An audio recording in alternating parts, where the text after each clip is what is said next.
Welcome back to the Traders Network Show as we conclude our coverage of the 2020 Blockchain in Europe Summit. I'm Matt Bird, broadcasting worldwide from Brussels, Belgium, and here at the EU Parliament.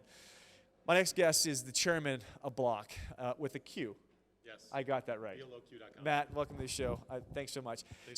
You just coming off the last panel as we conclude and wrap all this stuff up. I had Eva here, who was the moderator for the MEP for Greece from European Parliament.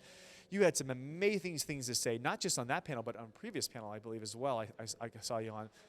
Tell us a little bit about, you know what, do me a favor, do us all a favor, recap it from your vantage point, what we learned on the panel. Well, it was a great discussion. I mean, getting policymakers, regulators, innovators in the same room is a big deal. Yeah. And I think a lot of these congregations are happening all over the world.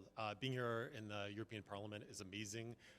This building, all the hoopla, was on the panel on central bank digital currencies, which is fascinating that now, after the last 12 months, look at the digital RMB, Libra, and all these other things are vibrating through the halls of DC, of Brussels, of Beijing, and elsewhere.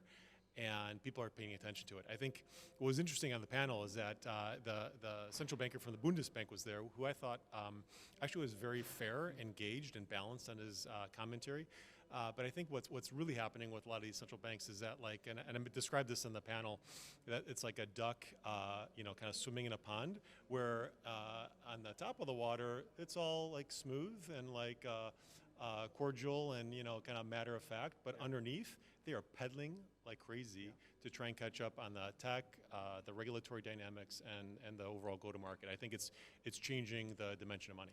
The Bloq's on the infrastructure side, and I heard a lot up there about Libra and stuff, but I want to bounce this off you because from my vantage point, looking at Libra, I see a Trojan horse. I see a conflict platform that it was really doesn't matter if it gets digital currency status or if it becomes a redemption status for use of privacy, right?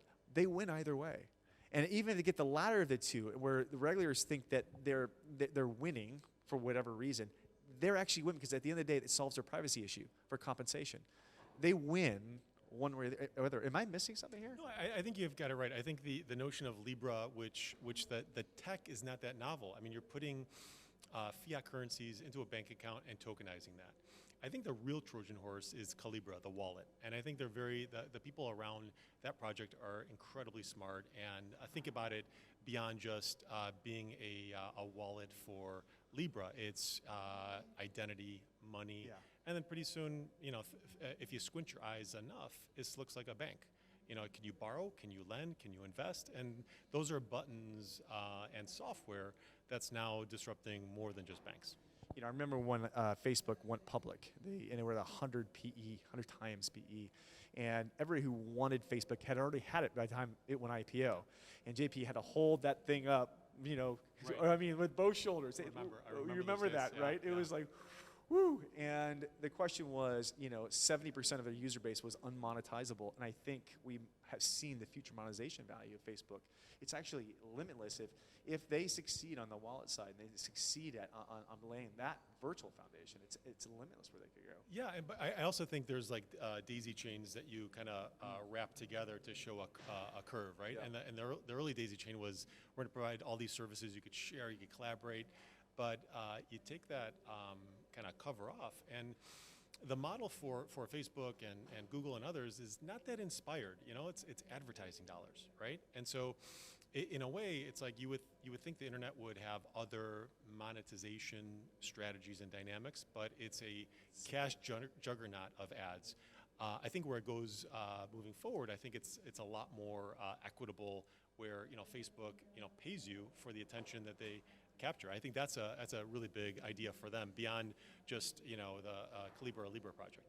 And that is the second Trojan horse because it got you using it. Because they're using your data and they're rev sharing with you. If anything, they've got a forced adoption strategy. Yeah, I think it's hard to turn the corner on just splitting the ad dollar with you and me and then whatever they keep. I think that's going to be the biggest acrobatic that they will have to do as a company. Or there's other ones out there. I mean, you look at Bloq One's Voice.com project and others that are saying, hey, we could build something similar and make it more equitable. What the adoption is going to be, what the go-to-market is going to be, will be interesting to watch. All right, so we talked about a few of the other blockchain. Let's talk about yours. Let's talk about Bloq with a Q. Yes. Tell us where you're at, what's going on, what can we expect next from you? So my co-founder and I, Jeff Garzik, was one of the original Bitcoin core developers. So literally went from Satoshi to Gavin to Jeff in the earliest days of Bitcoin. So my co-founder is an amazing tech, amazing visionary in the space. But we're also very pragmatic on where we are in blockchain and crypto. And we build plumbing and infrastructure to make these blockchain networks come to life a lot easier. Developers still have to do a lot of DIY type stuff, and there's no APIs to really get going fast. So we build wallets and nodes and index data and a lot of the core infrastructure that makes these networks run better, faster, and enables better adoption with developers. I love it. You know, Matt, listen, I know we're running towards the end. I got a buddy of mine I'd like to introduce you to, Jason Kelly. I think he's on his way back from IBM, and he's going to be in that lounge, and I think you guys have an interesting chat. But listen, thanks so much for coming on. I appreciate all the commentary and your feedback. I'd love for us to circle back around in the States. Awesome. Sound Thanks good? for having me. Have you done the NASDAQ? You got it. We'll start. So until then, let me buy you a drink at the reception. All right, everybody, listen, we're a wrap here for the summit. I'm Matt Bird. You're watching Equities News and the Traders Network show, broadcasting worldwide from the EU Parliament. We're done. Special thanks to our affiliate partners, ABC, NBC, Fox, and CBS. We'll be back next year, same place, for the 2021 coverage. Until then, stay tuned for our next event. Thanks so much. Good night.